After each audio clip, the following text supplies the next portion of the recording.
Welcome to the IVM Podcast Network.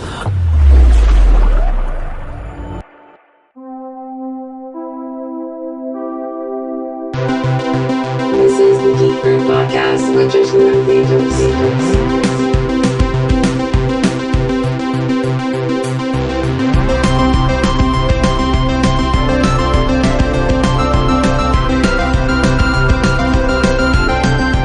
Hi, welcome to the Geek Food Podcast with me, Tejas, and you, Jishnu.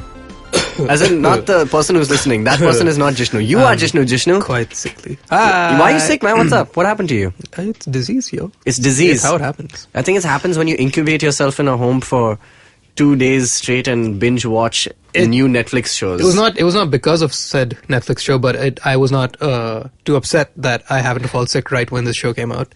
Okay. Because it was not. There are worse things to do. There are worse things you could be doing when sick. Rather than, this is a horribly formed sentence. I was really sick for 2 days, or like more than. But out of which 2 days I spent just watching 13 hours of Daredevil. Yes, man. Yeah, man. Hey. Amazing. I'm so excited about this episode because I'm so excited about these Netflix Marvel shows in general.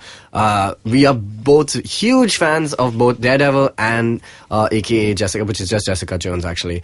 And now Luke Cage is coming out this year, so there's a lot to talk about. We're going to do Daredevil Season 2 today. The official, and by the way, somebody on Twitter, I don't know if you saw those, somebody's been messaging me on Twitter. I'm just going to call him out because he's been a really... Messaging you on your privates?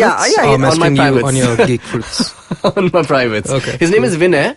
He's at _IronSmith.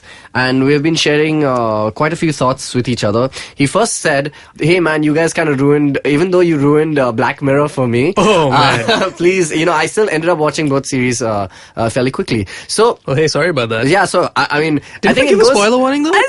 We don't usually, unless like it's the description, didn't the description say we spoil the first two series but we don't spoil the Christmas So I think episode? it's when we have been doing like television series, we have not been saying spoiler alert enough. Right. When it comes to movies, we like obviously when we did Force Awakens, we said this is a humongous spoiler because it's a huge movie. Sure. Similarly, Daredevil has elevated to that level where it's absolutely. quite spoilery in the Absolutely. sense that it's quite important and it's going to take some time for people to get through 13 hours. Okay. Not us. Not us. Not I at was all. in Delhi and I watched a bit in Delhi and then I came back to Bombay and I watched finished it in Bombay. I watched it in a 6-hour and 7-hour binge. Okay, yeah. So I think similar. I did like horribly, three very bad for sessions. my health.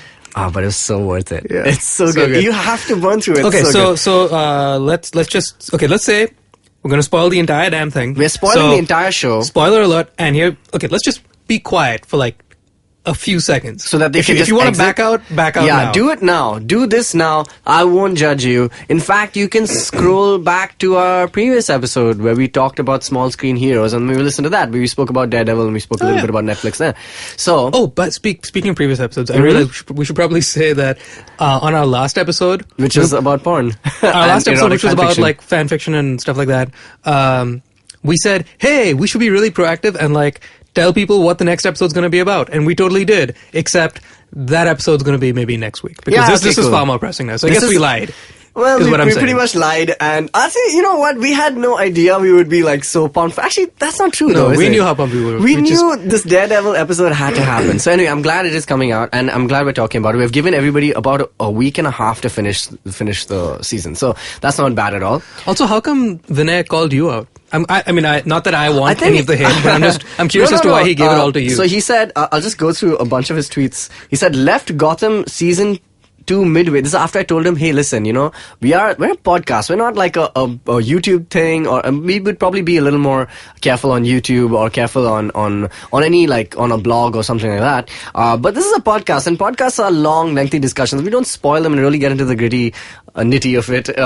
Then then we're not gonna really talk about much. So Daredevil is a 13-hour show, and we're gonna have to dive into a lot of the arcs and stuff like that. So anyway, I told him finally, I replied to him basically, and okay, so here's the entire conversation. I said, ICYMI, the previous episode of by the way, that stands for in case you missed it. Like a lot of people don't know that. Took me a while to figure out. In case you missed it, the previous episode of Geek Food Podcast is where Jishnu and I spoke about yada yada yada, which was Black Mirror. He said, even though you guys spoiled most of the episodes, I still ended up binge watching season 1 and 2 last night. Great show. I was like, sorry friend, episodes are usually quite spoiled. Statutory warning henceforth. He's like, I know it'll be difficult, but try not to strip down the episodes from the ground up. Just enough to tease the listeners maybe, but I was like, that's what teasers do. Yeah. I was like, I think it reduced our show to like 10 minutes. Where's the fun in that? Next, Daredevil, you have been warned. Happy binging. Yeah. He's like, left Gotham season 2 midway to watch Daredevil, by the way. He's watching Gotham. Nice. Awesome. And boy, am I glad I made that choice. Daredevil made me realize Netflix has potential. You didn't know that already? Yeah, I know. Damn. So it's fine. All He right, found cool. it. I'm glad- I'm From glad. us. He found it from us. Hey, if you're late to the party, at least you're at the party. Yeah, That's all you're that at the matters. party. Yeah. And hopefully not everybody's drunk. When you arrive at the party, you don't want everybody to be completely wasted. Otherwise, Yeah, you're just that's that true. guy. You're just like- Netflix Daredevil is arguably the best, blah, blah, blah. He's like, season 2 is out. We'd love to hear your thoughts in the next podcast. Well, there you go. There you go. Underscore Iron Smith Vinay V. I've got your back. We're going to spoil this episode like hell. Cool. So, duly noted. I really appreciate that. So let's just be far more diligent about like giving spoiler warnings. Yeah, definitely. We've Let's just- spoken about spoilers now for like... Yeah. So, Okay, cool. So we're gonna start. We're gonna take a short break, and then we're gonna get into. I don't know. How do you want to do this? How do you want to? We should break it up into the arcs of the season. And there are let's just take it. definitive Let's arcs. just take it. We'll We'll take it as it goes. Take Yeah, it as it goes. we'll take it as it goes. All right. So we're gonna come back, and then we're gonna talk about Hell's Kitchen. You can listen to Cyrus Says from our apps on iOS, Android, or our website, cyrussays.in. You can also listen to services like iTunes, Stitcher, TuneIn, SoundCloud, or your favorite podcasting softwares. It's cyrussays.in. Cool, we're back with the Geek Fruit Podcast. It's a really, really special episode because we both really want to talk about... This is why we really want to talk about it. It's not because... I mean, of course the show is great. Daredevil is great. But I think it's because when you binge a Netflix show, you can only have few people to talk about like as soon as it's released. And you're just like, oh my god, I really want to explode and speak about this amazing season 2. Speaking about it and the spoiler stuff that we were just talking about, what I was really curious to see was this Facebook campaign thing that they're trying. You saw this? How do they refer to people? The internet vigilantes or spoiler vigilantes. Yeah, do you see I this? saw that. Yes, I did they see basically had these like GIFs or whatever they were. No, it was basically... just like it this was, little small moving picture Yeah, right, correct, of the Daredevil logo, and all it said was something like flood the internet with fan With theories, fan theories, so yeah. they don't know which one is a spoiler and which one isn't. I find that really interesting that Marvel has done that. This has been done for the first time by Marvel. Like, Yeah. I've not seen anybody else do like a spoiler... not like a anti-spoiler kind of campaign thing, in that which I mean, I think it's getting to be more and more necessary. And I think the only other person that the only other I guess production company or whatever that could compete with Marvel's hush-hushness about their shows is Game of Thrones, right? That's the only other thing For sure, I can think of definitely. between Marvel being under Disney. So Disney and the HBO stuff, guess I think, are Marvel two of has- the biggest, But you know how Marvel has been treating it's like, how they almost sign like these hardcore like NDAs with all its actors saying that you are literally not allowed to say anything about the plot. I literally just this morning I saw a thing on IGN where they interviewed John Bernthal and Charlie Cox. Yeah. And they mentioned something about like how You saw that episode, right? Saw the Yeah. they saw a poster of the Punisher wearing his billboard, shirt. yeah. They saw the billboard a day before the interview with John Bernthal, And it and he came asked him out. about the poster. He's like, "Oh, I don't know." It's And like, he's "Well, still- like, I've yeah, seen the poster. Like, still you can tell denied me it. that you wear the Straight shirt. true, You're yeah. wearing the shirt in a poster." He's like, "Well, I'm not allowed to say shit." Yeah, about the uniform, the Punisher, the classic uniform. So, I mean, it kind of makes sense completely, I think, that Marvel is one of the first ones to need to tackle this. I mean, it's one thing if, like, some random... It'd be one thing if, let's say... total random example. Ready Player One. Whenever that comes out, people have been looking forward to it for a while. It's going to get a lot of buzz when it comes out. It'd be one thing if Ready Player One has like an spoiler not thing, but really. like the stakes are a lot higher with TV shows. I think and it's always going to be Marvel higher universe. for stories which are still yet to be completed. Like, and like Marvel is like unending, right? Like Phase 3 is going on till 2020 and beyond and Right. stuff. And they will always have things that are yet to be revealed, and so Right. because of that, anything is like it becomes Ready Player One is like it's a contained story, and like it starts and it ends and it's done. So you can't really spoil it. I mean, like in the sense like anybody who's read the book, you can find the spoilers online. But here, you don't know how they're going to adapt something that has happened in the comics. Like we still don't know what's going to happen at the end of Civil War. Right, but is Captain and the America thing is Captain America going to die? And Like, speaking of having different phases, Phase 1, Phase 2, etc. Yeah. I think the fact that they have obviously already invested millions into movies that are 5 years in the making that are still being penned. There's a phase Right. forward. There's got to be something Yeah, at the of end course, of it, right? yeah, there is, yeah. If you spoil something now, like let's say I'm gonna talk out of my butt. Let's say if I don't know, Daredevil dies and comes back as a Nightcrawler Walker zombie thing, and that he's gonna come back in Infinity War Part 3. You know, if something like that happens now and you spoil that, then you're dismantling something that's 5 years in the making that they've, invested a lot of money in. Whereas opposed to if it's a standalone movie, you're ruining a movie and it's done. It ends there. Exactly. That's what I'm talking about, like a contained kind of story. Yeah. But here's the other thing though. I mean, if a person is like, this is something else I was watching on the superhero shows. One of the shows we watch on IGN. Those guys are so awesome, and they were talking about how, like if a antagonist, like imagine like Thanos is going to be there in Ragnarok. Okay, he's not going to die because Infinity War has been planned. So that kind of becomes really strange that where the story is heading in a very general sense, but you don't know how they're going to get there. Yeah. And like that's unprecedented. Like when it comes to Star Wars, you have no idea what's going to happen. Like we had absolutely no idea what's going to happen in Force Awakens. Yeah. And like where the story is going to go, and we still don't know. Yeah. But if they, I mean, it's not like, you don't know. They haven't announced anything else for Star Wars except for like the title saying Episode 8 and Episode 9. That's it. Yeah. So you don't know where it's going to go. Well, so I think that that's the interesting dilemma, I'm going to say, but I don't think dilemma is the right word to use. That's just the interesting situation that Marvel is in right now. Even though it's, technically the MCU, the cinematic universe, and now they have the Netflix universe and they have the TV shows and all that stuff. Right.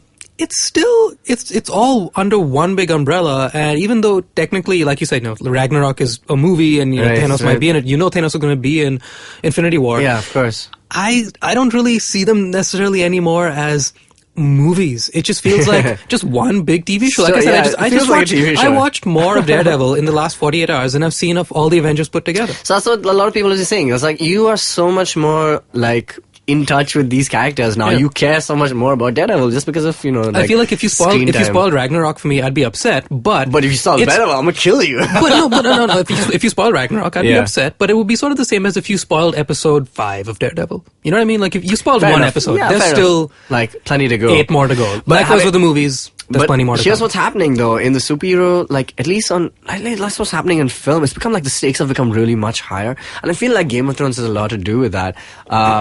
I mean, you're saying with film stakes will become higher? Yeah, I think with Walking Dead, and Walking Dead started it off, but like, it had the whole killing off of major characters, like, as a big part of the series. And then Game of Thrones took it to the, like, next level, right? Like, it killed off, like, characters that you had no... I mean, the moment Ned Stark's head comes off, you're just like, oh my god, TV has changed, right? Yeah. And that is, like... somehow that has permeated into everything, like killing off characters, and I know you love that, has become such a like staple of anything. Which, if you want stakes to be high, the villain doesn't have to be high. The death crisis has to be like a real thing. The death has to matter. That has to matter. Yeah. So, collateral damage. Only recently became something that you should care about. Exactly, and that's something that Daredevil has done. Spoiler alert. Again, we're gonna get into this. Yeah. So let's just jump into it. Cool. First off, I mean, just the way it begins also, I mean, like, that's something that I definitely, I mean, everyone has caught on to. Like, the first episode is called Bang. And it's like, it starts, it does pretty much the exact opposite of what season 1 did, which was just like slow burning kind of thing. And, where, and it comes to that final fist fight between Wilson Fisk and and Daredevil at the end, and you're just like, oh, this is what I've been waiting for. And then it gets over and you're like, okay, cool, this season's over, I need to pass out because I've been binge watching. And then like this episode, like right off the bat, it's just like Punisher versus Daredevil, and that continues like for the first 4 episodes. That's so great, man. I thought that was so good. They built up that Punisher vibe like so quickly, like that, this guy is, every time you think like, oh, so like we know the character, we know what the Punisher is in the comics. He's like this, he can massacre people. And he's basically Rambo. In a lot of ways. He's a one-man army, pretty much. He's like a one-man army, so, hence so Rambo, which is why. And, it's just like, I find that, in the comics also, like, I remember reading, like, I mean, the death of Frank Castle's, like, family is so tragic. And they've changed it in this show, obviously. But in the comics, it's like, I think it's at a wedding. So his entire extended family is there. Like his cousins, his uncles, aunts, everyone is there. And at this wedding or at this beach party or whatever it is, it's on the beach, I remember, his family is eradicated. Like, it's like completely... His wife and kids? Everyone from his family is killed. I thought... I've read a thing where it's in Central Park, like they said. The carousel might be different, but I thought I read something where... So, they're obviously different It did happen iterations. in- Yeah, yeah, okay. They're Maybe different it's very iterations. different. But the one that I Okay. remember, which is this one where his whole family is literally, like, disposed of. And they're Okay. killed brutally on this beach thing. And then basically that's where, I mean, the motivation for his revenge. And that has become, like, the entire plot of the series. So I feel like this has really strived and I feel like achieved in making the definitive, like, Punisher arc, which is that they've updated his storyline in the sense that they've made it like, you know, this Afghanistan, Iraq, Iran kind of return kind of soldier. Yeah. And just, you know, like they've given him like the proper kind of, like it didn't feel like a Daredevil show almost. It felt like at least the first half of the season felt like a Punisher show. Yeah. You know? Yeah. With Daredevil in was it. very it was You know? it was very refreshing in that it didn't he wasn't really captaining the ship as much in this season as he was in the first one, because the first one was Matt Murdock. Yeah, I don't think definitely. he was, which I really He's become liked. like a supporting character in his own He show. kind of did, right? yeah. The person that I actually saw myself gravitating towards the most, Yeah. I think they intentionally did this with the writing, was actually Karen. Was Karen? Yeah, of course. You know, Karen is like the central figure. Like she's got I was- so much in this show. I was a little at first disappointed that Rosario Dawson wasn't in it as much. Not as much, yeah. Because I loved her in the first one. She's I loved her amazing. in Jessica Jones. So I was like, where's she? I was missing her for the Yeah. first few episodes. But then I once think it's because she's going to be in Luke Cage and, yeah, and yeah. things like I think that. she's sort of like spreading her wings Yeah, yeah, everywhere, pretty much, like yeah. spreading seeds. Night Nurse, yeah. Yeah.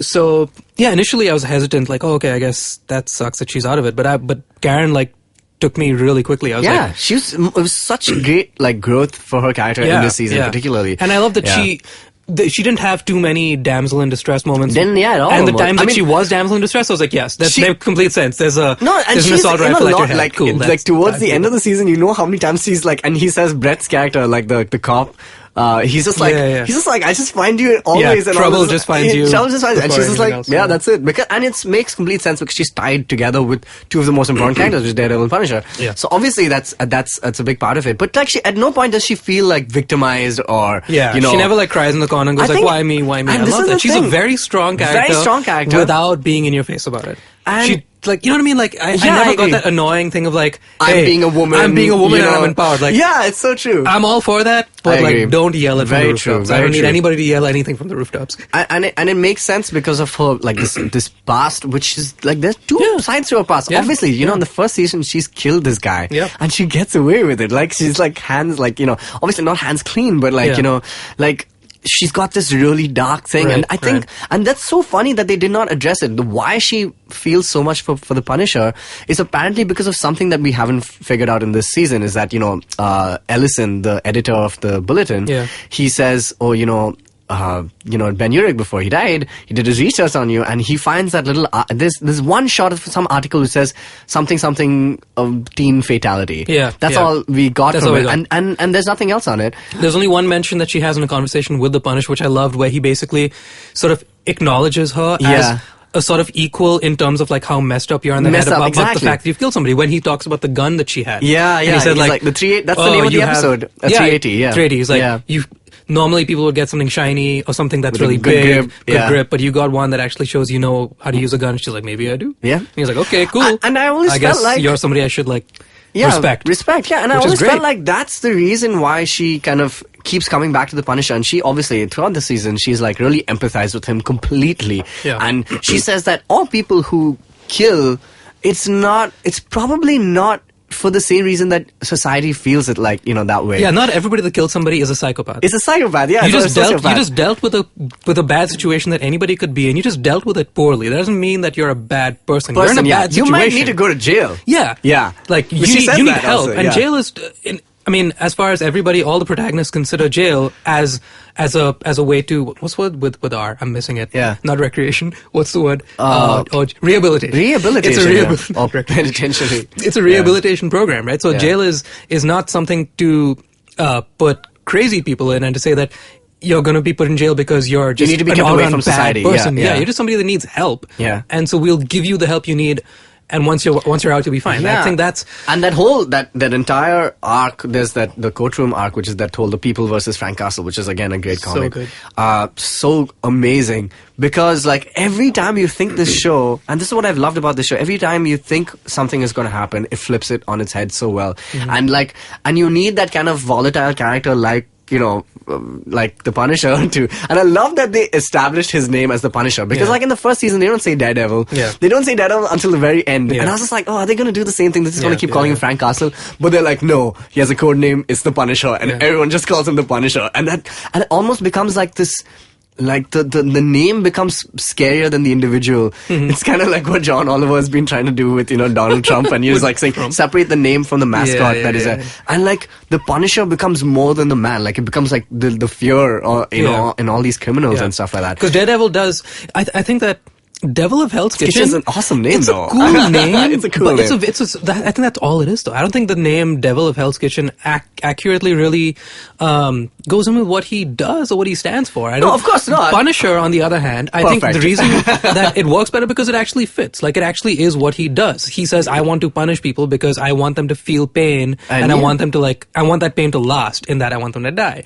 Yeah. Devil of Hell's Kitchen. So obviously not as fitting. Is very theatrical. It's very, it's got this sort of larger than life thing because it's such a weird concept, but I don't think it's accurate necessarily. So I think it's because the way people perceive him. Sit with him better. I think it's with the way people perceive him. It's like, I mean, obviously he's got this huge Catholic kind of scene going on. He's a man of the church. He's a believer in God.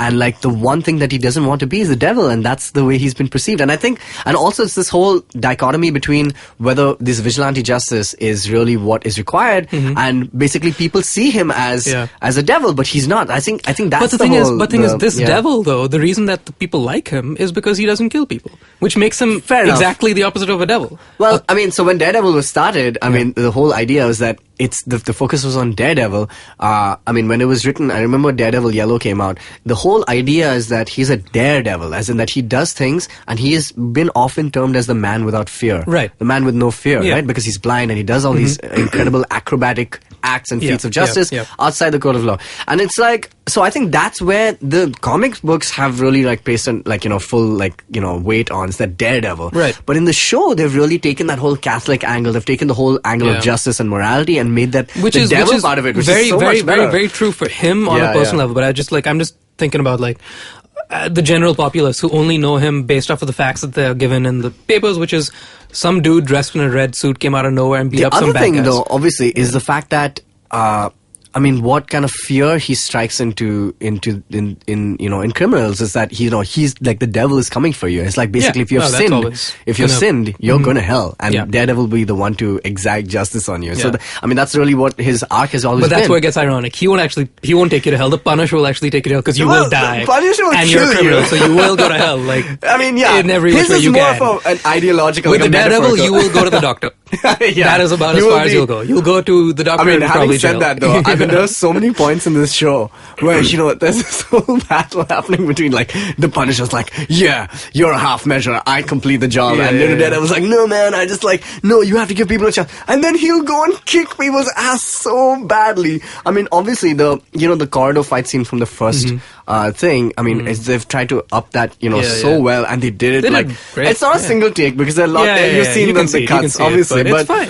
It was excellent, beautiful because it was this time it was not a corridor, it was two corridors who separated by a stairwell, and he basically puts the Punisher on the lift, sends him down and meets him downstairs, and it was so good because I swear at one point, this is all that he's carrying. He's got a crowbar in his hand, he's got what is he has he has the chain obviously in one. He's got the pistol which is still taped to his wrist. Yeah, that's right. Obviously from Daredevil's the Punisher comic, The Choice.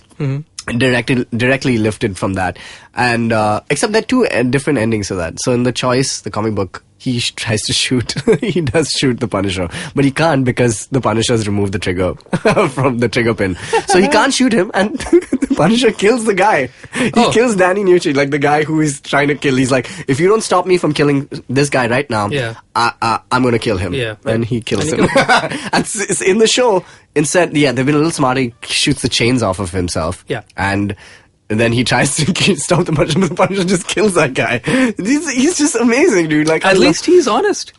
Like he says what he means. Like one of my When the Punisher favorite, says something, he means it. Like he does not tell a lie. And one of my favorite things. Do you remember that? I mean, it comes to. It's still within the first arc, which I think is what we're discussing right now. The first arc before he's incarcerated, the Punisher, he voluntarily, what you find out is he voluntarily gets himself abducted by the Irish mob, right? Yeah. And like that guy is just like, and he drills a hole in his like foot. Oh my god, it was gruesome. It was gruesome, right? And then you see that he's been putting a blade inside his own wrist, and he takes that out, he cuts himself out, and he's like, oh my god, you planned this. And he's like, and the way he comes out, he's just like got this gun in his hand. Like that guy tries to shoot him, he stops him so like half-heartedly, takes the gun, shoots him in the face. And it's a shotgun. He just he grabs it like one hand, like gangster style, sidearm. So gangster, man. Whatever. Like he just kills that guy. This guy's like, oh, you don't tell me what's gonna happen. He's like, you know what, you, and he kills him in the face, dude. It's crazy. It's so mad. Like that he just shoots him in his face, and they show the shot in his face, like his face pretty much explodes. So that's one really great thing about this show, is that obviously it's super gory, but it's necessary. It's very gory, man. It's gory. Like they show at some, I forget when it was, but there was at some point somebody blew a hole in through somebody's chest. Yeah, and there was a tracking shot starting on one side of the guy's body through his body. I was like, well, that was gruesome, but hey, it looked cool as hell. And most of the time, whenever you saw a death, I feel like there was a very good reason to show it. Like when you see this guy taking a shotgun to his head and you see it you see the explosion of his head. Normally they'll cut away, and they do like 90% of the time. But the few moments when they show they've picked their moments. They picked their moments very well. Like in the first season, I mean, like when Kingpin literally decapitates that guy by slamming his head against the door. I mean, that was gruesome as There's hell. a decapitation in this one as well. At some point, somebody decapitated somebody. Yeah, with a sword. stick decapitated Nobu. Yeah, there you go. Yes, that was it. It's amazing. And again, that was beautiful. It was so good because he opens his eyes. You think it's such a like play off of that whole, the villain is still alive. He comes alive and he's like, no, stay down. He cuts off his damn head. But who knows, man, he can still come back from that. I mean, Anyway, so coming back to this first arc, this is something I wanted to bring up.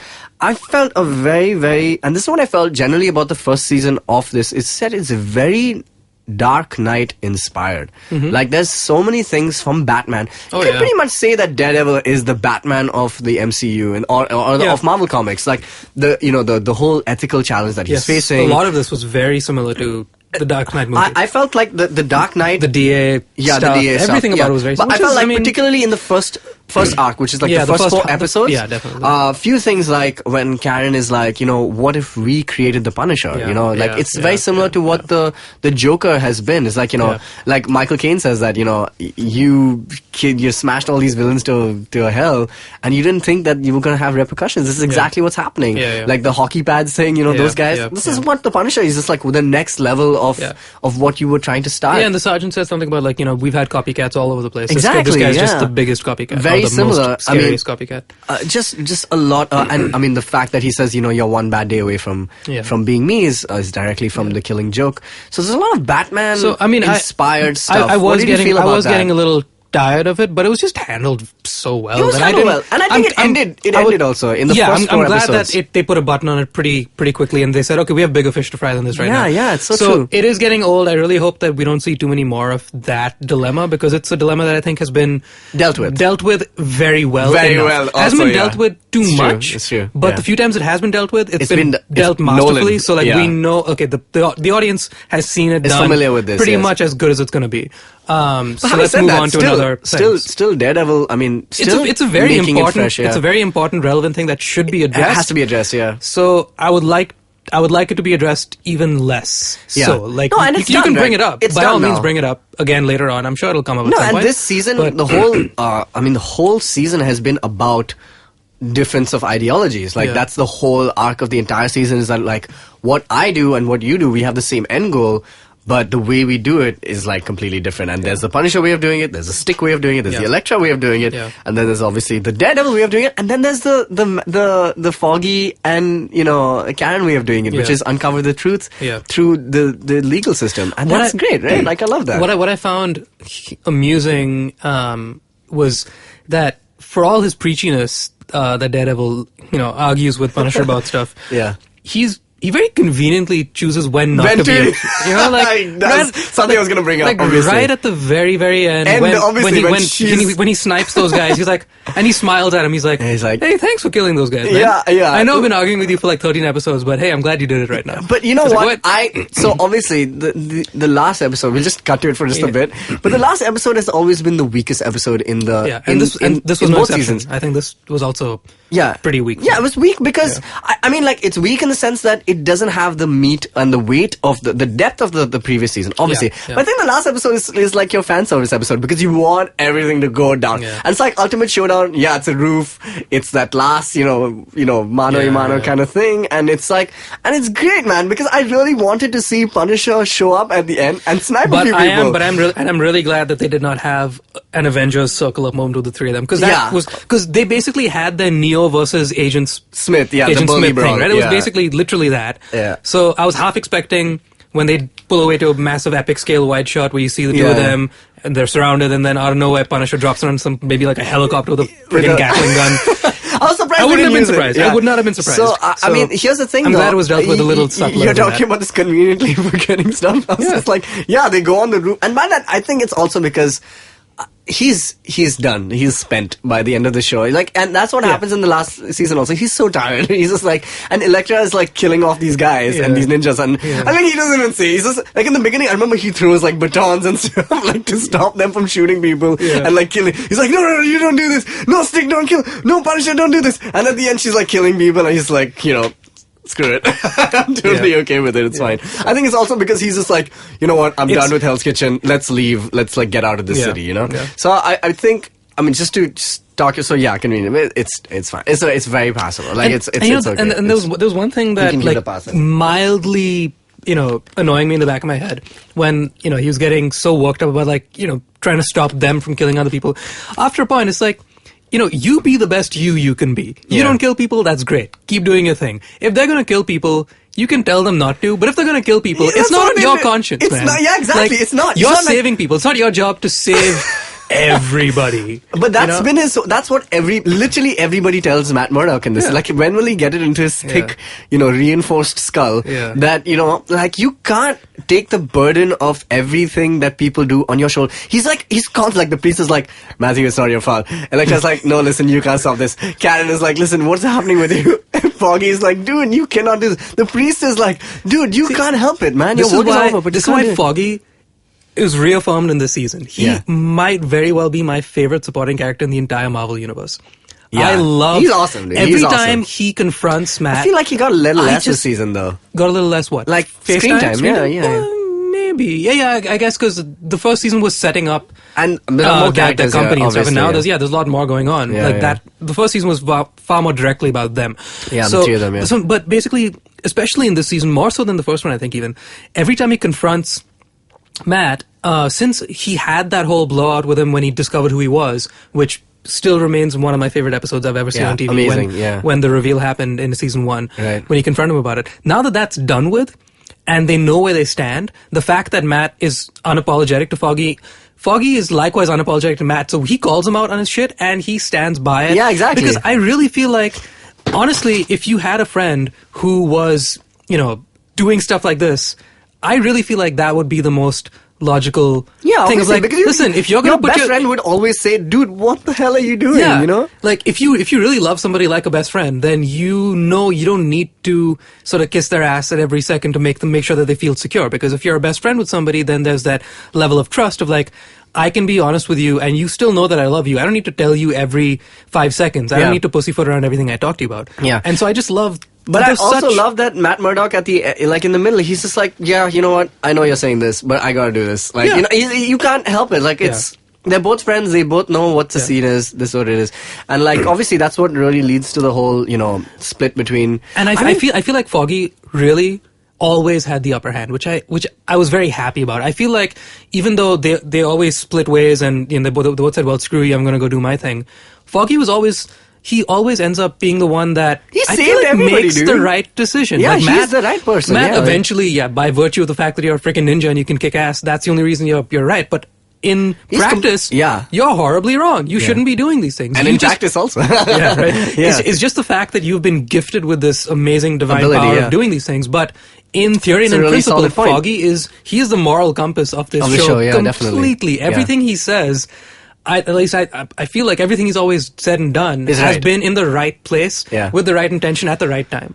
I mean, well, yeah, so... But he's a normal man. He's a regular guy, so he can't get away with stuff like Daredevil can. But Daredevil only gets away with it because he's... So Matt Murdock, definitely he's flawed. Yeah, just because you have powers doesn't make you invincible. Like, you're not Superman. Superman is the one who has powers, and he's, like, morally centered also. But, like, I mean, the thing for Matt Murdock, he's definitely flawed. Karen is flawed. Obviously, so Foggy does become the moral compass, as you say.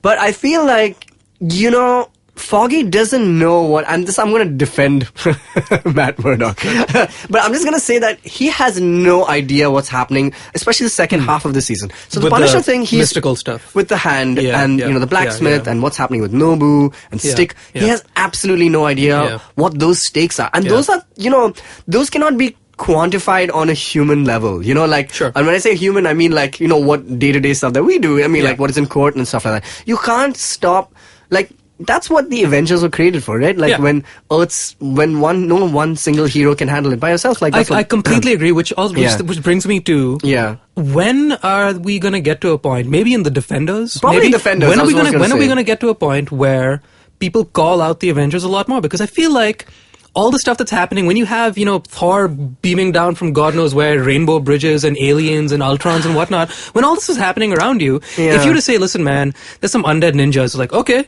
fine. I mean, there was aliens last Tuesday blowing up New York. I mean, if you're going to tell me the undead ninjas today, it's no big deal. It's not going to blow my mind. Right. Fair enough. They know that the Avengers exist. They have references to that stuff all over the place, but when are they going to actively say, look, let's accept the fact that crazy stuff happens? It's so funny though, actually. This is quite an interesting discussion. I think it has to happen. I think it's because, the chance, again, hear me out. The chance of aliens existing makes a lot of sense because science, alright? Oh my god. Science, let's hold out with me, alright? Because science, aliens exist, they finally like imagine in our world, we see aliens and we're like, oh shit, we always theorize that aliens would exist and they do, blah blah blah. And we've seen Thor come down, okay.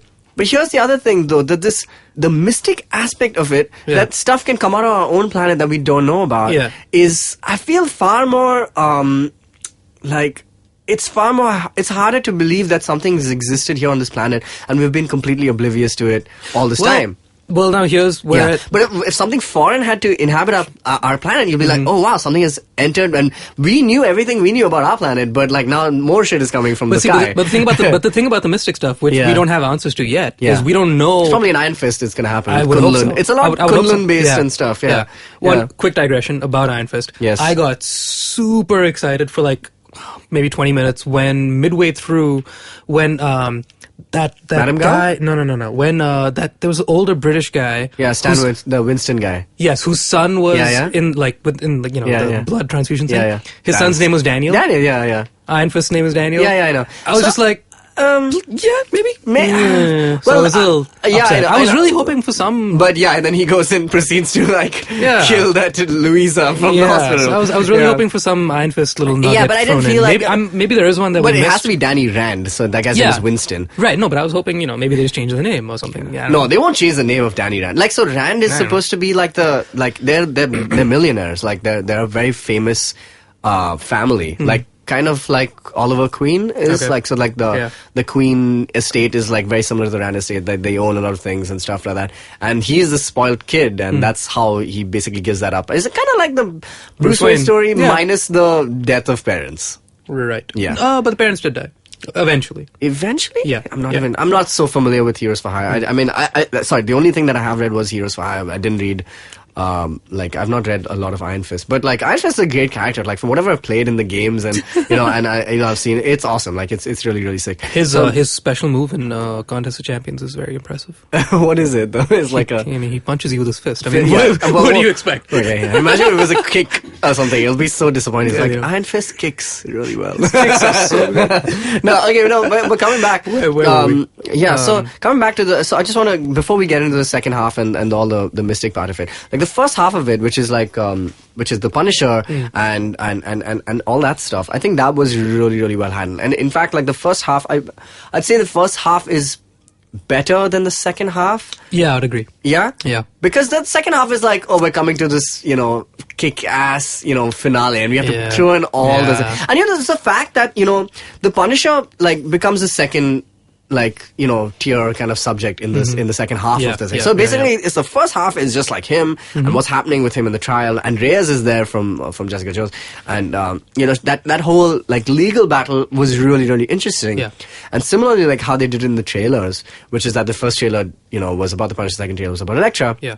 Is that the second half becomes less about to do with the Punisher, and the way they've written it, and this was what I didn't like so much, but it was still okay, was that they wrote his character into the story of the Hand and the blacksmith. And the Whose blacksmith, character? the Punisher. Basically what's happening is that the Punisher is after the person who orchestrated this deal, this drug deal that went south, and basically the Hand is led by Nobu, but they're looking for her. Yeah. And I'm just trying to figure out that their connection with the Punisher was the blacksmith? Was that what it was supposed to be? Like, because I didn't feel like there was any real... I don't think there was. So there wasn't... As far... Okay, so... So the blacksmith is... It was not revealed in this, or was it... Let me give you a warning. If you haven't seen this yet, I would not recommend watching it in 48 hours. Because this was my problem that I had. This is the problem. I couldn't let it marinate. I saw it in a 6-hour and 7-hour stretch. So I really... I too am having some trouble thinking about the specifics about this thing. So here's my understanding of it. So... The blacksmith guy, the military leader, the general or whatever he was, who was basically Punisher's commanding officer. That was blacksmith? That was blacksmith. So why was he the guy though? I have no clue. I feel like that reveal I thought was terrible. It was a terrible. It was a horrendous reveal. So just correct me if I'm wrong. I'm going to go through the beats of exactly what happened that led to these events. So it was that the blacksmith guy, the old army general, Schoonover. He was the one that coordinated a deal with all three mob groups. So why did he do that? I have no friggin' clue. So but apparently he's so good that he is more competition than even Madame Gao and everybody else. So he was dealing heroin, so it didn't seem, some obscene level. It did not seem like that was Yet the guy. he had a perfectly happy family life and whatnot, and all this stuff, which was never even touched on. And then he uncovers that cabin which has the military equipment. Yeah, I mean, which it was, seemed little... and they drove for like a little bit, so I thought that they were in the middle of nowhere, but I guess that cabin was his cabin. Yeah. So he chose to stop next to his cabin? But that's where he ambushes them, so I think that's where he finds it in the first place. I really don't have a clue. Anyway, so that episode I thought was pretty damn... So that's what... No, so towards the end, it kind of tapers off a little bit. Fizzled towards it the end. Fizzles. In terms of the story value, the action is still so high octane. The action never stopped. It's amazing. It was great. I love that. I love that this doubled all the action. Like, it really felt more like a comic book show this season more than the first season. Like the fact that when you see him in his suit, visually, he looks like Daredevil. This show is visually and fantastic, Jessica Jones, honestly, fantastic show. Such a visual treat to watch. And like he looks like Daredevil. He looks like the exact same stocky-ish kind of build as Daredevil from the comics, and I love that they did that. Yeah. It looks perfect. The updated helmet with the red eyes. It just looks like fantastic. Okay, I want to give you. So coming back I want to give you my blanket. What's the word? My blanket sort of review on my qualms and things that I really enjoy, just in general about the big arcs of this thing. Yeah. My biggest problem was that the show never really had a main direct antagonist like Kingpin was in the first one, right? So when I saw Kingpin come back in this one, I was very happy. That middle episode, bit, man. That middle bit was fantastic, episode, right? So good. That being said, and just that little, that little reminder that he gives Matt Murdock that I am the ultimate villain of this show, and I am going to come after you at some point. Because when he just takes him in his hands and literally he says I'm coming for you at some point later. I love that. That was great. I loved him coming back for a second, but I did miss just the whole show through. I missed that there was never any one direct thing that everybody was fighting against or afraid of. It was everybody was sort of scattered with their own individual little problems that now and again would meld together. It was basically like a bunch of different streams running at the same time, and occasionally they would cross. So when they cross, hey, that's cool, and then they go on their own way. So. But what I did really enjoy, especially in the first act or whatever you want to call it, was the whole different mobs and the fact that it was very was a similar Punisher's to Dark vengeance Knight. stare, Very similar to like- Dark Knight at the beginning when the Joker is antagonizing all the mobs. It Yeah. felt very similar to that with the Punisher Correct. antagonizing all the mobs. There was that whole chaos kind of thing. Yeah. So I was hoping that eventually they would ground it with all this chaos is happening because the blacksmith he's been pulling the strings the whole time, and that was just dealt with horribly, I thought. Yeah, when the end he was was- revealed. yeah. So that kind of went all So to are hell. you sure that's the blacksmith, by the way? Because I don't think that's the blacksmith. I'm like 90% sure because there's nobody else I can think of that would make any sense. Just this morning I was on Facebook, Aniruddha from Chariot Comics, put up a yeah, status. I read his thing as And well, so too. I Yeah, his commented review. saying, I was a little disappointed with the whole blacksmith ending. And he said, and he commented and he said, oh, I think it's because the blacksmith is not him, and they're saving that for a Punisher series. And that, maybe. So that could be, That could be, I he guess. could be the... But then, what the hell was that guy? If he wasn't the Punisher, if he I wasn't mean, blacksmith, it then seemed why? very spooned It in, was like, for just no reason, not- Yeah. That like was the thing. shoehorned, sorry. So like we knew like it's just a general storytelling trope that when you've been teasing some character who you only know by name the entire time, it's got to be somebody you've seen at some point if you're holding him off till the very last end. Yeah, exactly. And it's the one guy who came in for like one shot of one scene And in so, one episode. It's and like, it was really? very contrived that she's going to him for the story, for the bulletin, and then she sees the guy in the photograph. I mean, that was a little... So Yeah. that's They phoned one him there, thing. yeah. So I missed having one main antagonist in the entire thing, and then the other thing was the whole mysticism and ninja Second stuff. arc, yeah. The second arc, that was cool to begin with, especially with the undead thing. I was like, okay, where's this going? And then the casket, I was like, hey, that's neat, because I had my hopes up for Iron Fist, or something in that realm, Well, something yeah. guiding that. But again, there was never any grounded answer with that, and like, But there wasn't they any sort of- answer. So if you just like throw back to the first season, Yeah. and there's a smaller sub arc in that where he faces Nobu and the Chinese and and the Yakuza, and basically when he fights them, there's that little strange bit, which is that's also again where Stick appears, and at the end, I remember one of the final scenes of the episode is where Stick goes in front of somebody and says, "Oh, something is happening," and I can't remember it too well right now. But basically, they never closed that arc. They left it open. I think because it is going to ultimately be addressed in Iron Fist for sure, and the Defenders also, which is what I think is going to I happen. hope Because so. Daredevil has had his thing with ninjas. I mean, that's that's been in fine. the comics a lot. So I think it's definitely going to become a bigger part of either the season 3 of this show, if there is one at any point before the Defenders. I hope not. Yeah, I think we're good. I think we need to move on. But actually, you know what? I love the show, but I think as far as I the think- story at the moment, we need to move on to like let these guys all Unless get together. Defenders basically resolves Nelson and Murdoch's story and stuff Maybe, like that. because I mean, the other thing is now with like Luke Cage happening in Harlem, it's like, listen, New York is way too class right now. There's too much stuff happening, and they're not addressing the other stuff that's going on. Yeah, that's true, right? Like, we're talking about Hell's Kitchen. We're talking about a neighborhood. It's like, imagine if like, man, the Andheri. devil of Andheri, and then there's Andheri, Luke I Cage of- and Kolaba, but they're not talking about Bombay as a whole. It's like, wait, really? Like, come on. There's not that much of a divide between South Bombay and the So suburbs. I think Hell's Kitchen is probably as big as Andheri, if not smaller. It's smaller. Yeah, and we're talking about Andheri West, right? That's where I live. Yeah, no, it's I've definitely often smaller. said Andheri is the Hell's Kitchen of Bombay. New York, the New York boroughs are not that big. Yeah, they're as big as us. But Yeah. no. So what I was getting at though with the Quest side stuff is that the whole Black Sky thing again that was built up really big. Yeah, and that was a good reveal for that. Sure, was a it good was reveal. revealed well, but Yeah. this is a probably very divided thing. I loved Punisher so much. I liked Elektra a lot. I loved Elektra. But I just wanted to put it out there right now. At no point, Yeah. prior to her reveal being her being the Black Sky, Yeah. like you're Neo, you're the You're next Neo, one. basically, yeah. I never saw any sign of her being that impressive. It was I only thought after Black Sky was revealed, like, oh, I guess maybe I should now pay more attention to your hits.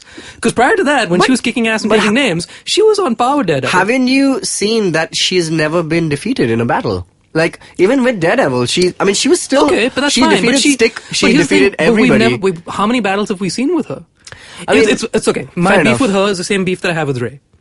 They were infallible, and so like when you say that they're the next coming But of she's Christ, been it's like, trained well, from the time she was a kid. She's been trained from the time she was a and kid. we've only seen like 5-minute excerpts of her past. So I mean, But I like, love that they very did that. synchronized, I very love the, specific 5-minute. Yeah, excerpts, fair enough. which are, like, and I love they're very the convenient, is all I'm the saying. college scenes between her And it's him great. So her. It was I like her character a lot. It's just the notion that she is the chosen one. I saw no evidence to support that. Fair enough. It was only after that they gave her all this extra bhav, like, oh wow, now she's awesome, so we must all be scared of her. But I mean, like, no, she doesn't do anything post that either. No, she didn't, because she knows She's she shouldn't, given the title. because she doesn't want to abuse the power. That's her dilemma. She doesn't want to become the Black Sky. But the thing is, what I'm getting at is that she at no point did anything that made me go, wow, I should pay attention to Elektra. Oh wow, she's Black Sky. Of course she is, because she's always been this awesome. You know what I mean? Like, there was never anything like that. It's still, for me, it was more of a metaphorical thing, that the fact that, okay, she's the Black Sky, she's the exact embodiment of what Daredevil's fighting. Okay, and that proves, like, that makes dramatic tension because they're lovers. And I thought that is the reason why, And that's great. And that's why it worked for me. I was loved the characters. I completely loved the characters. I loved how they played off each other. The chemistry was amazing. The story was great. Yeah, that was not the biggest letdown. I mean, that was not the letdown for me by any means. Like, it was a letdown just simply because it was just a letdown because then the whole plot point after that point was revolving around her, and I just didn't think she was impressive enough. I'll give you one example of somebody who I think sounds random as all hell, but I think that has been built up that could have been Black Sky, even though it makes no sense. What? Is somebody like Luke Cage, who's completely inexplicably so damn powerful. He's not inexplicably powerful. He's inexplicably powerful. And that hasn't been explained so far. Well, he said it's an experiment, right? Like, which goes awry. But we don't know that's anything. how he gets titanium skill. But so that's the thing is, he is some sort of a demigod, right? Elektra is mortal. Well, so is Jessica Jones. Right, so yeah, so I mean, if she was Black Sky, who gets a name drop in this show, by the way. Yeah, that was great. But imagine if that was Black Sky. That would be epic.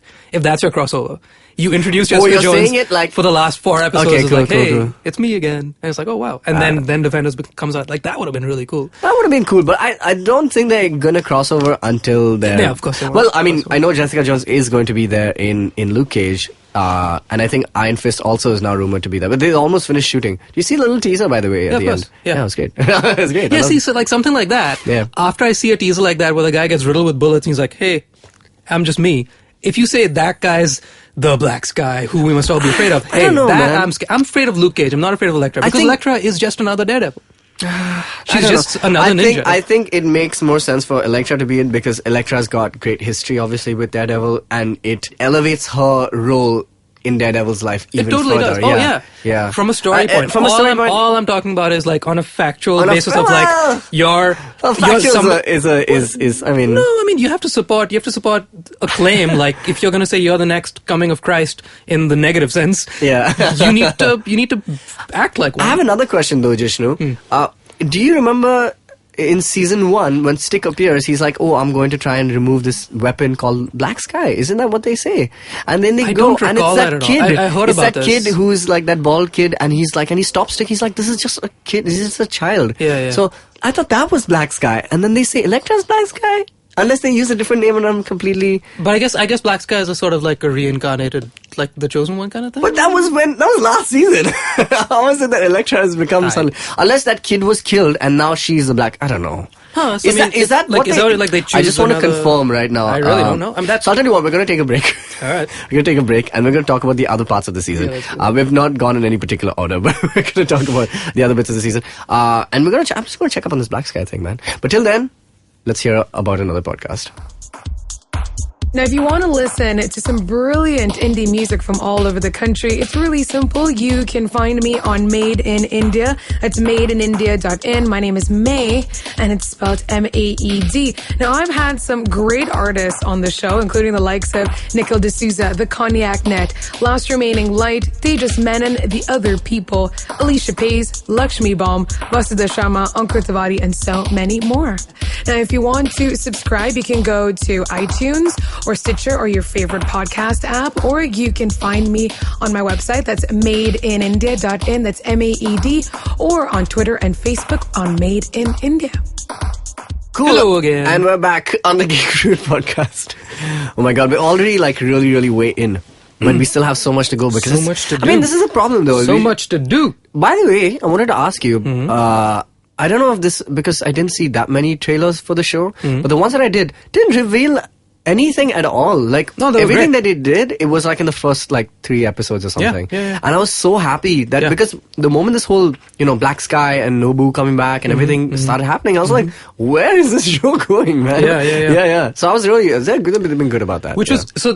Yes, I'm really glad because of course trailers and blah, blah, blah. But, with that, I think came the big problem of the show sort of getting out of hand, which is like, my not understanding. Yeah. Pun intended. Like my not understanding, if certain things were tied up or not. Should I expect more of it to come at the end? And there was so many like questions that I was not sure if there was a full stop at the end of the sentence. You know what I mean? Yeah, I think it's the same problem that I think Jessica Jones had, which we spoke about, which is that I just felt like this show went on maybe like a couple of episodes too long. I don't think it went on too long. I just think that they had too many things. They tried too many they tried too many lines. No, so they should have condensed that entire thing. In fact, especially this thing with the blacksmith, and it just felt like a bit of a letdown towards the end. Now, our producer has said in this break that we took that is not in fact the blacksmith. Obviously, this is all hearsay until the next season or whatever we find. That's my beef with it. Yeah. Like, make it freaking clear. Like, at least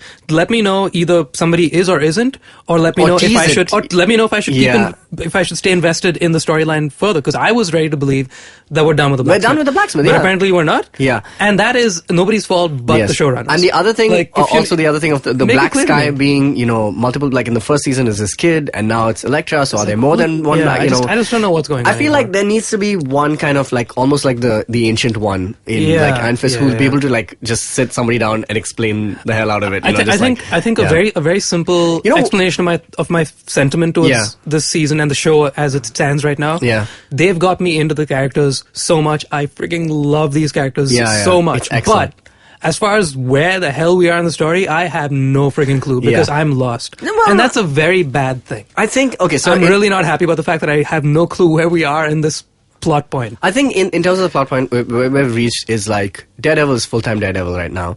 He's no. I found that so funny. Yes, we knew that. I was just wanting to tell him. I was just like, you know what, Daredevil. You know what, Matt Murdock. I'm so glad you quit your job to pursue your passion. I just want to tell him, you go, man. You quit your job and you do what you want. He has no liable income. How is he going to sustain that giant? He has a huge apartment. He has a massive apartment in New York City. No, but he has a great explanation. His income? This is not Friends in 1990. 1 second, okay? But he has a great explanation for that in season 1. What was it? He has a great explanation. He's like, because of those huge neon lights outside the window, he's like, nobody wanted to take this apartment, and that's why it came at such a steal. And because he's blind, it's fine for him. That's what he says in the beginning. But he has no liable income. What would his mummy daddy say? Well, he had no liable income working for Nelson and Murdoch either. He had some income. He had horrendous income, but he had income. They were being paid by fruits and like fish. He's incredibly irresponsible. He has to buy new clothes every day. Let's dwell on that. He goes to the bar and like they drink way too much. More than the guys in How I Met Your Mother. Explanation for that. What? They have a tab, which then he closes out at the end of the show. And then his life savings are gone thanks to said tab. But no, Foggy pays that off because he's got a new job with Hogarth. Yeah, this is why he's so good. See, he hates Matt, but he's like, I'll pay your tab. I would, Well, he knows Daredevil is doing something good. If we got in a fight, I wouldn't pay your tab. I'll pay your tab, Jishnu. You say that now. I don't know how, but I'd try. I would. But yeah, my point is that how irresponsible has Matt Murdock been this season? Like, it's something he was kind of a dick. He was really, especially with the courtroom. When he keeps coming late and he's like, no, we will make up. He sounds like me when we're late for a project or something. He really does. And I was just like, dude, that was super irresponsible of you. Yeah. And I was just like, I know. But just, tell Elektra, hey, dude, I got work in the morning. But then, obviously, these are things that we can't even fathom because, like, you're literally fighting a war that you don't know what's going on. In Stick's words. And here's the other thing. This is why we don't understand what's happening so much with the hand and everything. Is that, the principal characters who seemingly know everything about it are so vague. Yeah. Madam Gao won't say anything. Yeah. Stick is like, you don't know what's going on. I'll tell you one day, son. It's like, dude, you're gonna die any second. You're bloody 100 years old. You don't have time to like wait. Really, right? Isn't Stick literally just about to drop dead? Did you notice how in the flashbacks that were like 20 years prior, he's the exact same age. It's like they didn't even try to make him younger. Like, dude, he's so old. We can make Avatar, but we cannot make that guy look younger. Yeah, because when you want to show Matt Murdock, like he's clean shaven and they give him floppy hair and he's different glasses and it's cool. Yeah. But like with Stick, Stick. He's beyond the point of. He was born like at 60 years old or something like that. And the thing is that you can suggest that maybe there's something mystical about Stick. Also, which there is. I mean, because he's the chaste, as they say, and so it's fine. But now that I think about it, I think another reason why I have beef with the whole Elektra, Black Sky, yada yada, is because she just literally was just dropped into this season. Literally. not- well- like, he walks in the apartment and boom, she's there. He's But, like, okay. Electra. And now, Hello, Matthew. and now to give us context, flashback. It's like, wait, listen, that was like, it's a sort of, I don't want to say lazy because I'm being harsh, but it's just like, you've given us Punisher for like good 4 or 5 episodes and it's so good, And they it's built it up, building yeah. and now like, hello, it's me. Wait, where did you come from? So well, here's the let me thing. tell you, 10 years ago, this is what happened. Here's the thing. I think they're relying a lot on the fact that obviously everybody knows Elektra is a huge, Yeah. important character. As part. Yeah. Like if you're watching Daredevil, you will know who's Elektra, right? If you're watching Daredevil in the first place. So my flatmate Abhimanyu, I got him into watching Daredevil. He doesn't watch any Marvel movies, nothing. He's a hardcore. But he loves the show because of it's how gritty and how realistic it is. Yeah. And the fact that they've relied on the storytelling ability is what's made Daredevil like an A-list character again, like in Marvel Comics. Yeah. But not Elektra for me because her storytelling has just been so like matter of fact. By the way, this is what happened, and now this is why you need to like pay so much attention to it. I mean, I'll I tell you haven't what- seen it happen. So You've told me. There's a here- whole lot of telling about Elektra, not showing. Fair enough.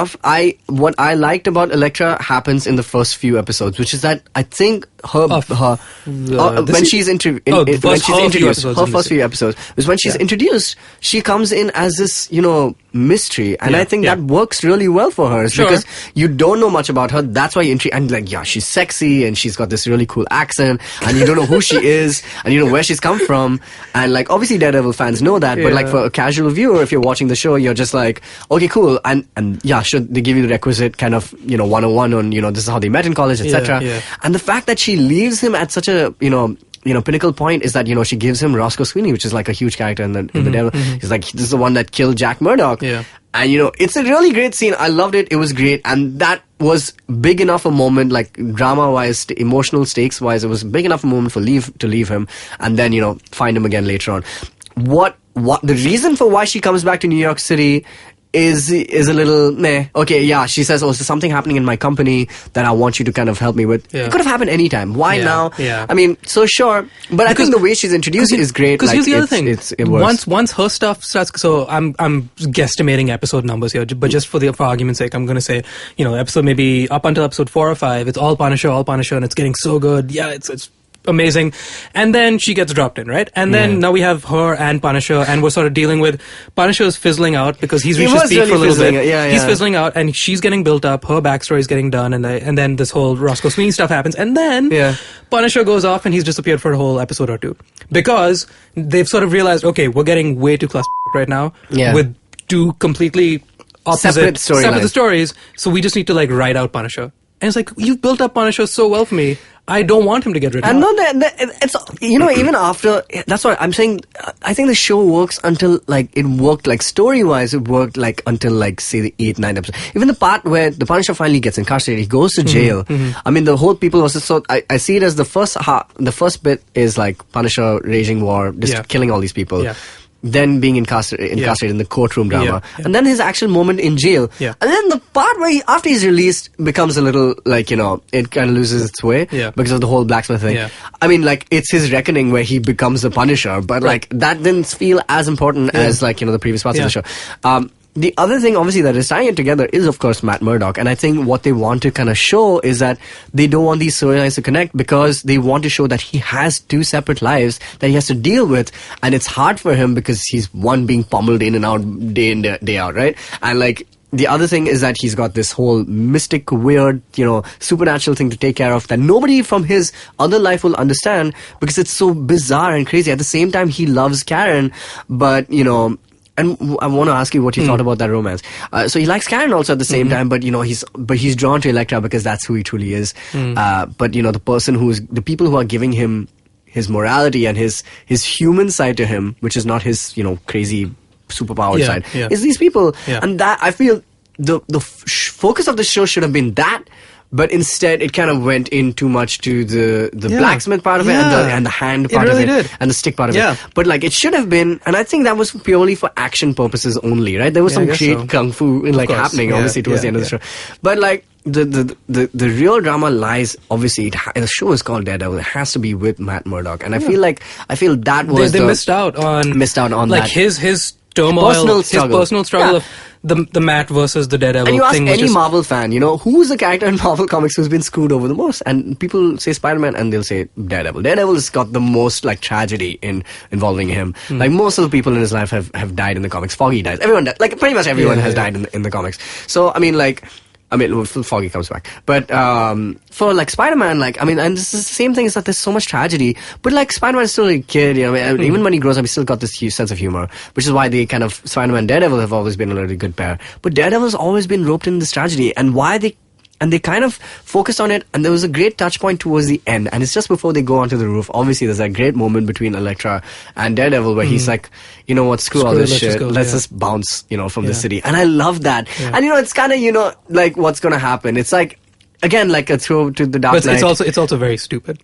It's him being a dick and selfish. It's him being selfish. But you know what? I completely got it. I was just get it, but it's the irresponsible thing to do. Sure. Yeah. But you know what? After things that he's been through, like people will never be able to understand. The only person, sometimes you want to be with that person, the only person who will get what, and that's why he's drawn to Elektra, because no one else will ever understand. Not Karen, not Foggy, not Stick, not this priest in the church. Not anyone will be able to understand what is the burden of being Daredevil. And that is that you will have to deal with the craziest things that you will not be able to explain to anybody. Yeah. Which is why I feel like after he loses Elektra at the end, like it makes complete sense that his only option is to go back to Karen and say, I'm Daredevil. And try, please, the last remaining people in my life understand why I am doing this. Because otherwise, you've lost complete hope, right? And I think Claire says it really well. She's like, the people who you're trying to protect and seemingly save, you're separating yourself from them, and she keeps saying this, and I love this was a great point, that she's like, just go to his ward and say hi. Yeah. He's in the hospital right now. Yeah. Just go and say hi. Like literally that's all you have to do to be a human being. And he doesn't do it. Yeah. And she's just like, dude, why are you being such a dick? Like why are you separating yourself from the people that you're trying to save? Like you're to save them and to have this normal life that you want and crave so much for the people that in your city, and you're saying, this is my city. You're just not being a part of them, and you're not going to court. You're not like doing your dues. You're not paying. And your dues. so when he says to Elektra at the end, "Let's just run away," it's like that's doing exactly what she said you're doing. Fair enough. To the nth extreme. Fair enough. But I will literally run away from everything. Run away. You can't run away from your problem. He does do that in the comics, though. He does leave with her. Like he and Elektra have like had this really weird, tumultuous. He's still a dick in the comics. He's not a dick. I mean that's cowardly. I mean that's cowardly to like just do that. No, and he runs as in when they don't elope. Like they go and I don't mean if battles that together or not. I mean the fact that they just say we're scared and we don't know what to do. We're in over our heads. We're just gonna like leave the city, and this entire time he's saying like it's my city until it's convenient for me to walk away and go away. But then it's okay. Let's put it this way: doesn't Bruce Wayne do the same thing?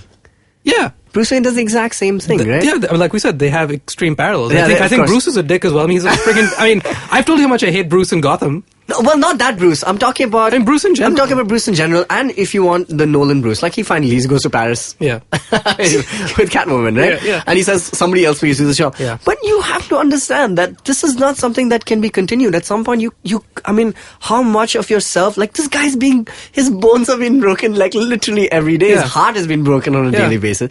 Like after a while, you're just like, I totally get why he's like Elektra. Like, he could hang up. This bounce, like screw everyone, everything. He could very well hang up the suit and not put it on again, but still be there for the people that he loves and that love him. Just be Matt Murdock. But he can't do that. You can run away. You don't have to run away. He cannot live in the city and not be Daredevil. That's the point. He has to be there. He has, like, it'll kill him. The other things, like how he becomes Daredevil in the season 1. And I love this, that they equated it so perfectly, is that his actual superpowers are his hearing, right? Like, I mean, and the fact that he cannot literally block out the sounds of the violence and the mayhem and like all these things that are happening is what makes him kind of do this stuff. And like, he's only like, and at the end, you see it, it's like this last moment of like, weakness. He's just like, you know what? Let's just bounce, man. Let's just like leave this behind and get out of here, because no one will ever understand what's going on. You're the only person who's ever kind of understood what's happening, because you're the same. And this is where he could say, hey, Mr. Stark, just walk down the street. Everybody can see Stark Tower from anywhere in New York City. Just go to Tony and be like, hey, you know exactly what I'm dealing with. And so but does you know your what? entire group. You know what? No, he Of course doesn't. they do. Okay, Of let me course they do. let me put it this way. Tony Stark has never lived in New York. Okay, he lived in Malibu his whole life. Oh my He's lived a God. life of privilege. I'm saying, here's my point.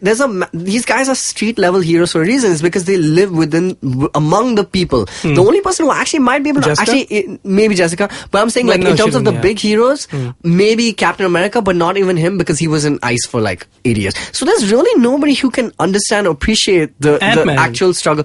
Not even Ant-Man. That guy was in jail. Yeah, sure, but he didn't even live in New York. Like, it's a different story. It's a bottle story. I think the name and this like the specific city doesn't really matter. Like, Fair people enough. are people. People Like, are yeah, but I'm saying he they're would all still different be people. he would be emotionally invested no matter what city he was in. Jessica Jones, no one will be able to understand what Jessica Jones is going through because she's been through this weird like guy in her head, she's been like mind raped. yeah, exactly. That's a whole other thing. It's true, and that's why she feels like she has to be a loner. Like that's why these heroes have to be loners. Is because it's like nobody gets them, and I totally so see that. they can totally band together. I mean, like Yeah. he could do what he wanted to do with Well, so Elektra. that's the plan, isn't But it? instead of running away with Elektra, he could have run to the Avengers, who are just down the street. The Avengers have bigger problems to deal with. They have a superhero registration act coming in a few No. months. Yeah. They have bigger problems to deal with, and he is a part of that problem. Like he's going to have to deal with.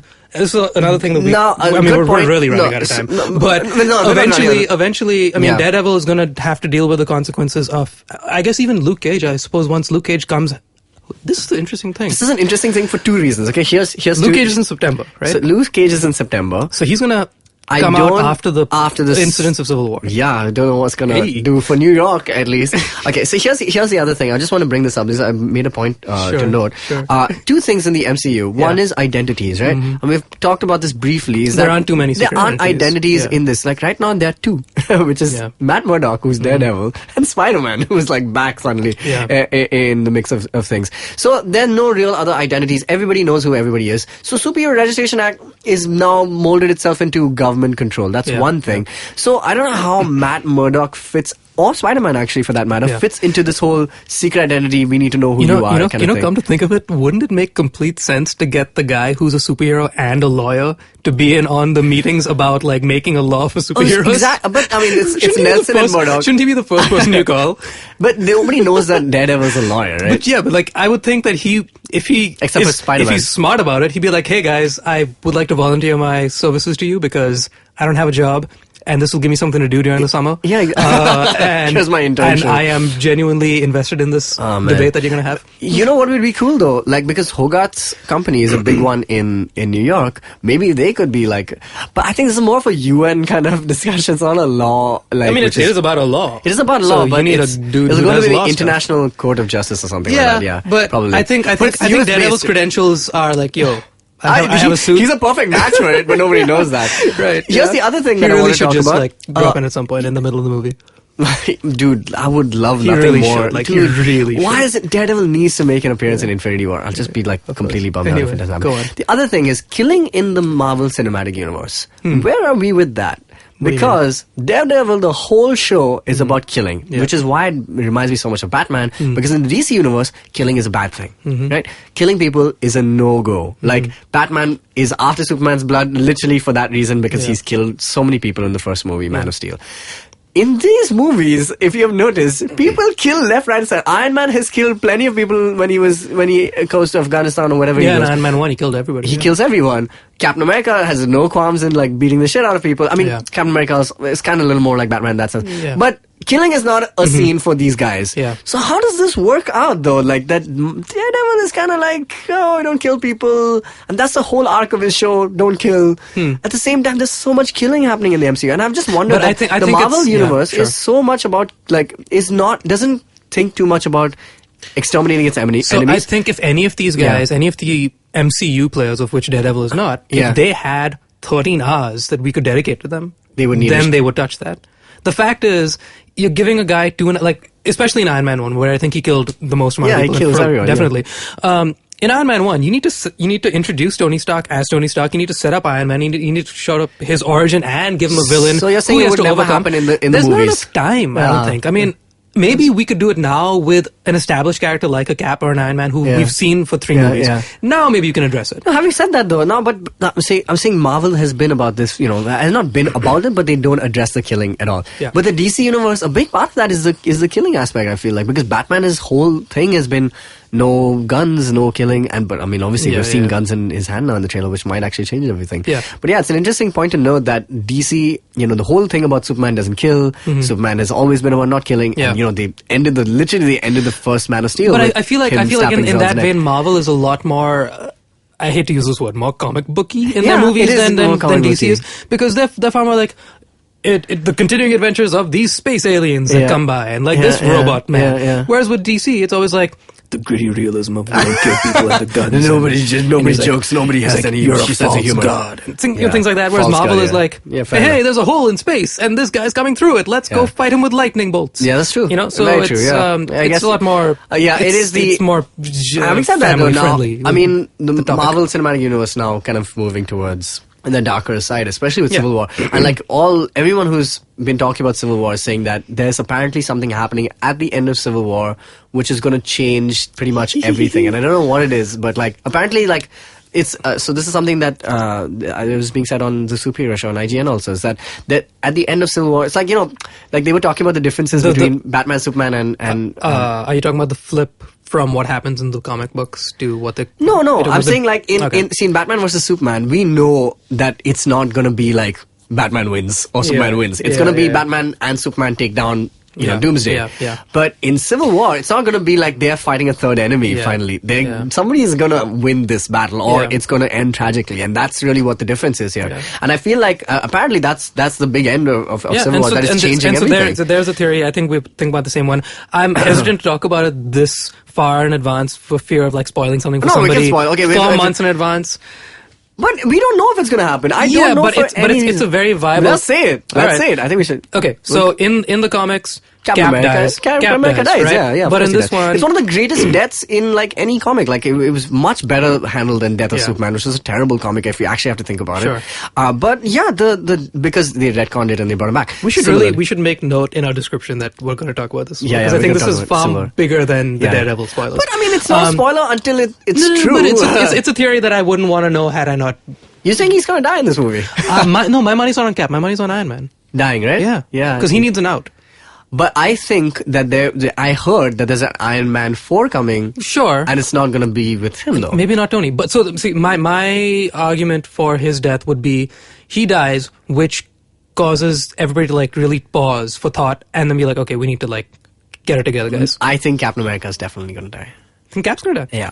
And I think it's because the movie is Captain America. And he's Either always which way, been, I think- he's I think- going to be he's the centerpiece of I that, think we can like, the agree moral on center. one of them is going to die. Do you know why? One Because of them has. Iron Man I really dying, think so. he's a dick, alright? He's a total ass. And he's gonna die. If he dies, I'm gonna be like, he was so funny and cool, but he was not he was not the heart of the Avengers, you know? But he's the heart to the audience. You know what I mean? Like he's not, dude, he's not. Captain America is RDJ made the Marvel Universe. John Favreau made the Marvel Universe, but sure, I get what you're saying, yeah. You know what I mean? Yeah, So yeah. like he's the face of the Marvel Universe. If Tony Stark is out of the MCU, then it's isn't going to that make makes it's going to more make sense bigger for them waves. to not kill him? No, that's what I mean. Yeah. That's it's such a big death. It's the Fair Jon enough. it's the Jon Snow, it's the Ned Stark. I agree. You know what I mean? It's I agree. You killed off that guy?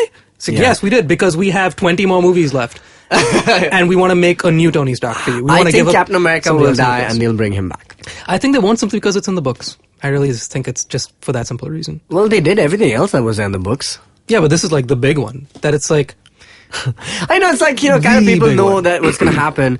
I do want him to die, and I want Bucky to become Captain America, for sure, definitely. If not, like, I don't think Sam Wilson should be the... I really hope I like Bucky more in this one. I like Bucky already, man. Like, he's already, like...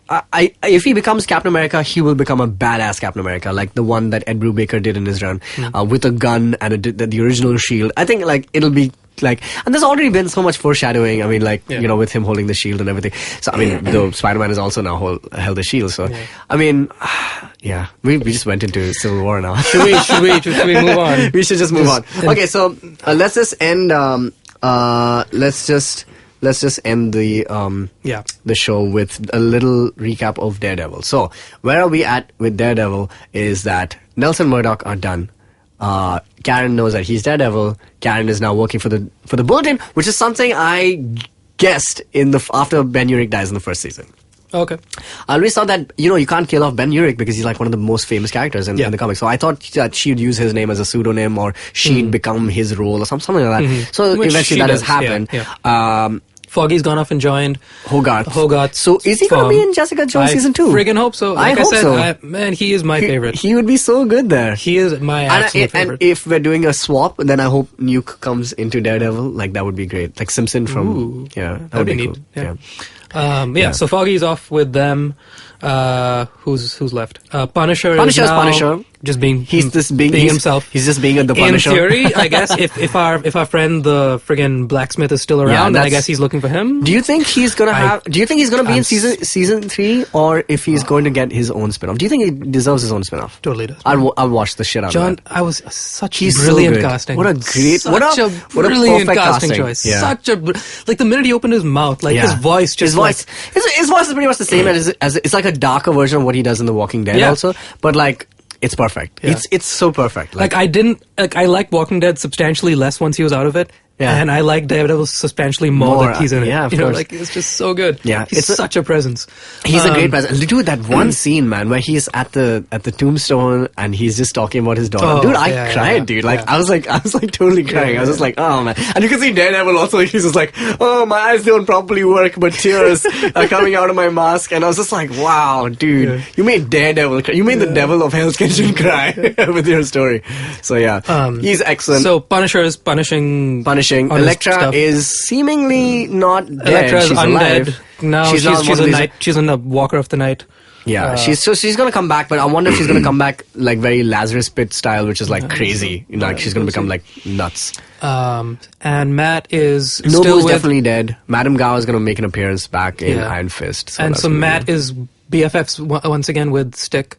They walk off in the sunset together. They drive off into the sunset together. I really like Stick though, man. I think he's a great actor, and I think he's brilliant. He's a great actor, and I just think that his character is really intriguing. But like, I wish that he would reveal more. He's in the same boat as Elektra for me. Like, I was just like, you guys were just forced into this. He's so vague. He's just so vague that I want him to reveal more about either himself or like, and he doesn't. None of them are grounded for me. Like, I just don't have anything to like build off of them. Like, they don't have a foundation. That's the whole thing about the supernatural part of it, is that it's so weird. You can't have a... It's not real like Frank Castle's story, which is like his family was killed, he was an ex-Marine, he's gonna kick some ass now. But these guys are like different. They're weird, they need to get there. Like they can't ride the wave of like mysticism. Yeah, they can't do that for forever.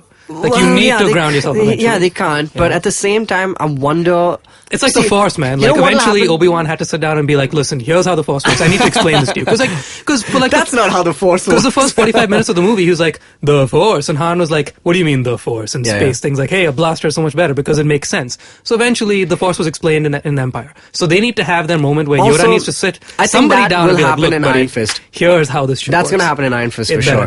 Because Iron Fist is that story where it takes a fish out of water, kind of puts him in. And I'm very excited for the mysticism part, because we're going to get Doctor Strange as well, and we're going to get Captain Marvel, and all this stuff is the mystic well, Captain Marvel is still more like... She's an alien. Cosmic, but still, I mean, just the whole, inexplicable... I just find it so funny. Ooga booga of the Marvel Universe needs to eventually get explained. Because we're entering that phase now. We're getting out of the gritty stuff. Yeah. We're getting into... Doctor Strange is out this year. Yeah. Guardians is being filmed. We have all this space stuff coming in now. Like all this really inexplicable. And apparently they're shit. all connected. So I mean, the mysticism is science we don't understand, as they say. Yeah. And the other thing is that I hope Doctor Strange does it really well. I hope Iron Fist should meet Doctor Strange. How cool would that be, man? That would be so cool. And the other thing is that I just wonder what it would be like to be a citizen in New York while all this crazy shit is just going on. Just terrible. What is happening? It would be atrocious. Yeah. It would be horrendous. Yeah. Because you just wouldn't know. One day you're either going to get hit with a bloody shield, one day you're going to get hit by a robot, the next day some guy's going to invade your head and rape you in your mind, and the next day some blind guy's going to come and kick your ass. It's just not safe anymore, man. Nothing about this is New good. York isn't safe anymore, the real estate prices must be horrible. Yeah, it's crazy. Anyway, on that note, Daredevil season 2, I did like it more than season 1 for the same reason. Because there was more action, they finally got to the action of it. Like, he was Daredevil. He was genuinely scary sometimes in that suit, in that lighting. It was excellent. Yeah. If we just have to look at it as a comic book show, it's like the best one there is right now. First class. Yeah, it's quite It's quite amazing. I love that they added like the key characters. Elektra is there, you know, Punisher is there. It's so great, man. Like I don't know what they're gonna do in season 3, even if that does come out. Keeps me really excited for Iron Fist. Obviously, Luke Cage is out September 30th. Yeah. And yeah, Defenders next to next year, if I'm not mistaken. Yeah.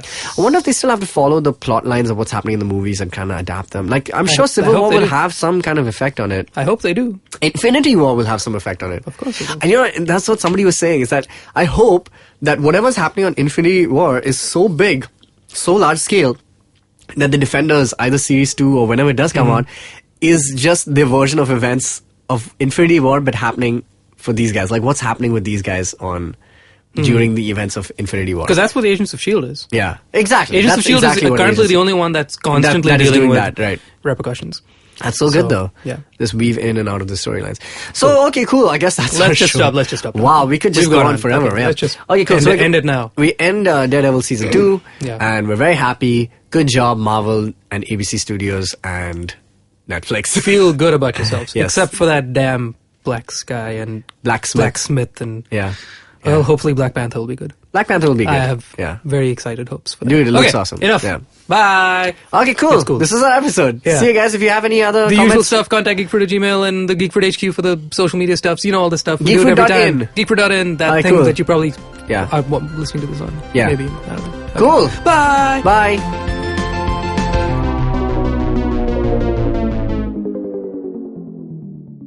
Hey man, are you hungry? I'm We're perpetually hungry.